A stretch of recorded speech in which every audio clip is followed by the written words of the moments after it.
And so I knew that he wasn't being monogamous, but I didn't really, I tried to not think about it because the alternative would be me leaving the relationship and I wasn't ready to Mm. because I was so hooked. It was so codependent. It was so like a drug, you know?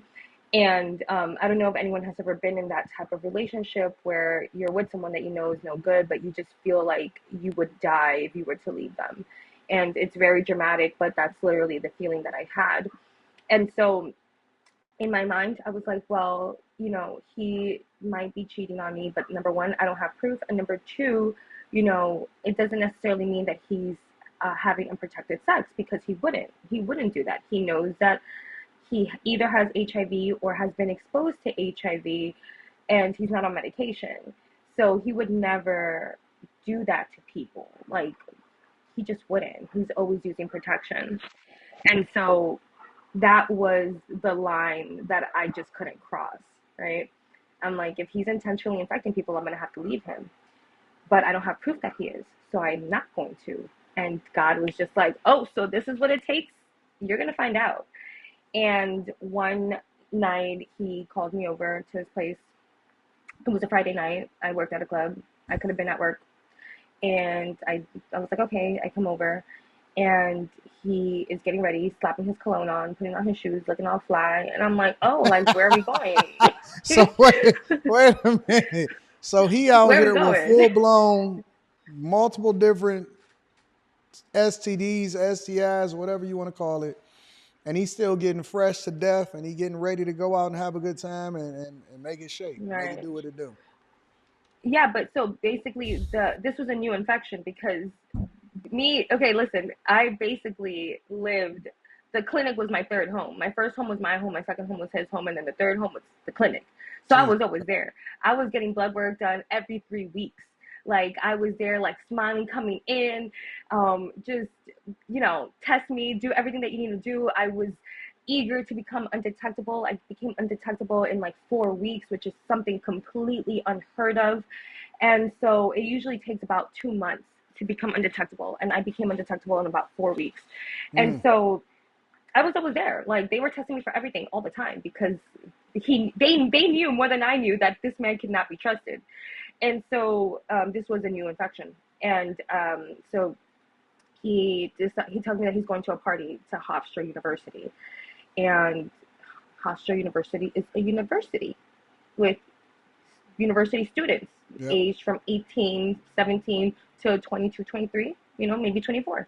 Yep. And this person was 37.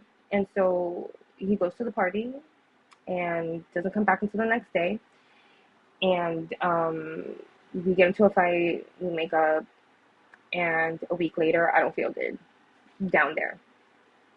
It's not feeling good. It's not feeling all right. And I'm like, we need to go get this checked out. I Yeah. called my doctor. She said, come in right away. We're going to get you tested. And then I got tested the next day. The next day, she's like, you tested positive for chlamydia. Jesus Christ. And yeah, that was that, like, it ripped my heart from my chest because I knew what I had to do. And it was something that I didn't want to do. It was something that I wasn't ready for. But that day was the last day that I saw him. And so you left right then and there. Yeah.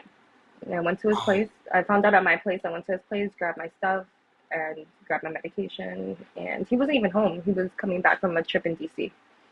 And I left. And when he discovered that I was gone, he hit me up and was like, oh, I bet you want to destroy my life, don't you? I bet you're going to go and tell people, aren't you?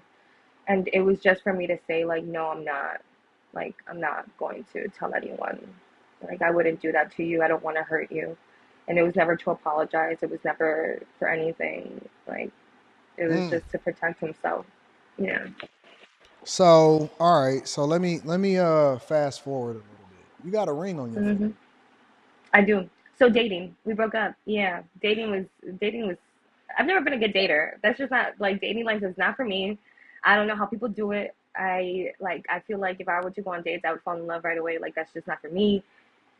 Well, let me Thank let me let me God. back up. Let me back up, Bianca, because okay. So wait a minute. This. When did y'all break up? Like 2020, something like that?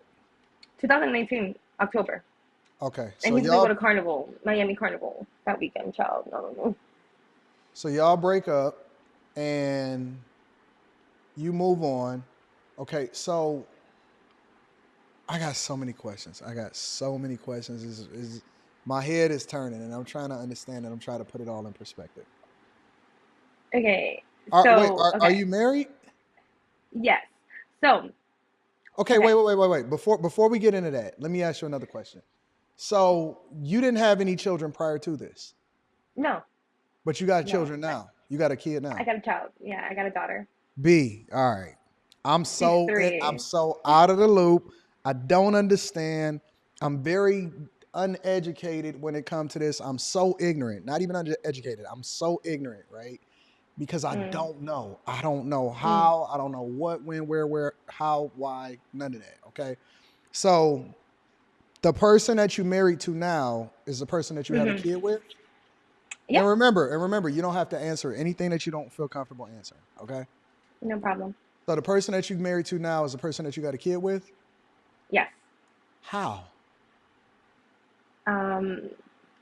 uh, okay.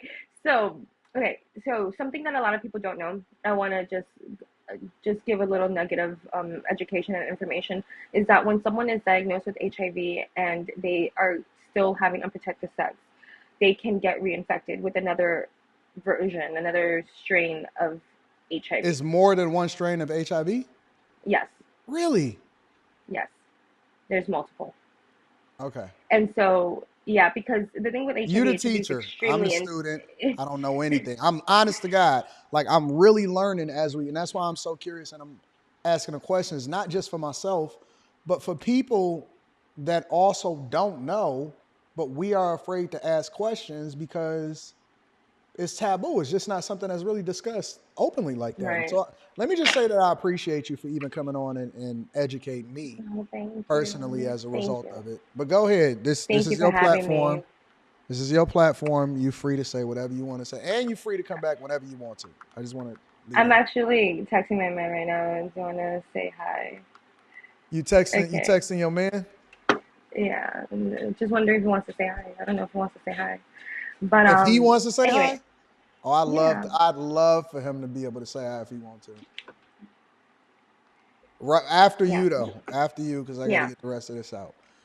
No, he's very a man of little words. But okay, so yeah, so basically you can get reinfected with another version of the virus, which can lead to many different complications because your medication will not be as effective, or it will take more medication to have you in a healthy state. And so, Wait. Before you educate us, let me say this. You know that the girls is gonna be mad at you, right? why? Because there's women out here that complain on TikTok, Instagram, and YouTube all day long about how they can't find a man. Yeah. And you wind up getting married even after you got diagnosed. How? Okay, well, okay. To answer that question, women say that they want a man, but they really don't because if they did, they would have one. Um, and Ooh. that's just and look at it from a deep perspective. You have to ask yourself, what do you really want? You know, do you want a man or do you want attention? You know, but anyway,